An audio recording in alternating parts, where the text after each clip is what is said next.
Talk about this All-State Sugar Bowl, little Texas versus Washington. Kind of give me your thoughts and keys for each team in this game. Well, I feel so familiar with this one because I felt like our crew became the official radio or television voice of the Texas Longhorns this year.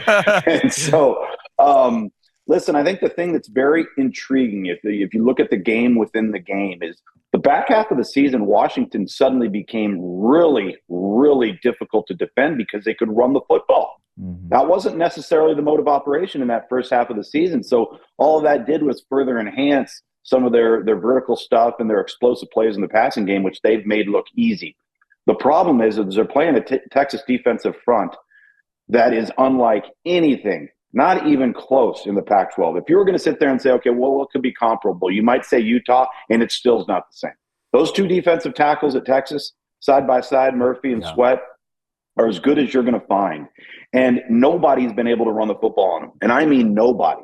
And then the other thing about it is they get off the field on third down. Opponents are only converting 26% of their third down. It's the number one ranked third down defense in the country, and they've been incredible in red zone efficiency as well. So if there was an area that has been scrutinized a bit for Texas throughout the season, is the front seven intact, down the middle of the defense, the two safety spots really solid. They have been banged up, and they've played a lot of guys on the perimeter at both corner spots. And so you have to say, is that where Washington attacks in the outside? Do they target those guys on the outside? Because I think Washington is good enough to create explosives and score points. But are they good enough to be patient to do that? Because Texas is not going to just give them free access. Texas is they're going to pressure them. They're going to blitz them. They're going to come after them. And they got the front to control the line of scrimmage. So if Washington can't run the football, that could be potentially problematic for Washington. Mm-hmm. So I think it's this is going to be one of the few times, guys, as we've talked about both of these semis. If you look at the history of the college football playoff to this point, there's really only been, 2 games that haven't been blowouts in the semifinals. Yeah. And I don't think either of these are going to be a blowout. I think these things are going to be really evenly matched. Hey, everybody, if you're going to get in on the action and gamble on sports over the holidays and through the new year, there's only one place to do it the best way. That's at DraftKings Sportsbook. So download the app now with our code CRANE. That's CRAIN. No, it's not spelled like the bird, because new customers can bet $5 on NFL action to score $150 instantly in bonus bets. Now, that's a gift that keeps on giving. Only on DraftKings Sportsbook with our code CRANE, CRAIN. And remember, with DraftKings, the crown is yours. Well, Tom, one thing I'm looking at, I think Washington does a really good job. They always have and I call it the eject button, right? If that run game's not working, they're so talented outside. They can spit that now screen. They can spit that bubble. They can throw the slant and the hitch whenever they want with Polk, McMillan, and Udunze. What I'm worried about for Washington, and I've picked against them twice. I picked Oregon to beat them both times, and they have proven me wrong both times. So I want to give Kalen DeBoer credit. I think they got a little more, for lack of a better term, a little more tough ass in them than what I've given them credit for. I think they're a little bit tougher. But they are. I think their offensive line's punched above their weight the whole year. I think that's been a very, unheralded part of the group. But speaking of that, I agree with you about Texas up front, but for a different reason. I think Texas's offensive line can protect Quinn Ewers better than what Washington's can against Texas front seven. And again, like you said, I think it is going to be a tight game. How do you stop Michael Penix? You got to get to him.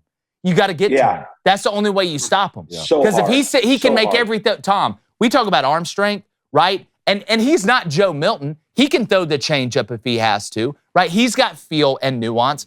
But you talk about a guy that if I'm an NFL scout, I'm looking at and saying, you talk about a game that translates. Michael Penix, the hashes don't matter with Michael Penix. Wide, short.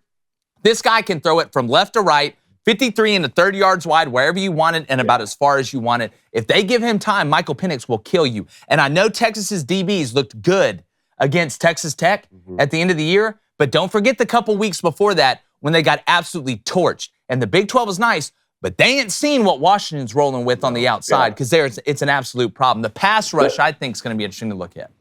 The best part of that commentary is that you put Joe Milton and Michael Penix Jr. in the same sentence. Yeah. It's two totally different. You talk about a closer and a starter. You talk about a closer and a starter. That's a bullpen And I right always there, think there's fellas. something about Michael Penix when pressure's at its highest, Yeah. he always comes through. Yeah. Yeah. So like He does. that'll He be gets the something. ball He out. has He that does. it factor, Yeah. man. Well, Tommy knows what he's protects looking at. himself. Yeah, he knows what he's protects looking himself. Yeah, no doubt. And both those I totally agree wins with that. against Oregon, they had over 100 yards on the ground.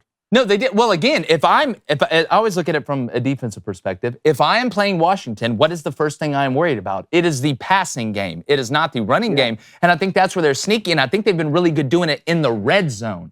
That's where I think it's helped Washington out a lot, being able to run the ball. It's going to be a great match. It's going to be a great matchup. As much as we complain about Florida State not being in there, I cannot wait to watch these two games. Hey, YouTube, hope everybody's having a Merry Christmas, Happy Holidays. However you celebrate, we appreciate you watching us all year. The growth has been incredible. We want to get to 1 million subscribers, so if you hadn't, hit that subscribe button. If you hadn't seen Lady Ballers, it's about you and 4 other people on this continent, so head to Daily Wire Plus, check that out, and grab some merch as well. But most importantly, have a safe holiday, have a great new year, and thanks from Grant & Company.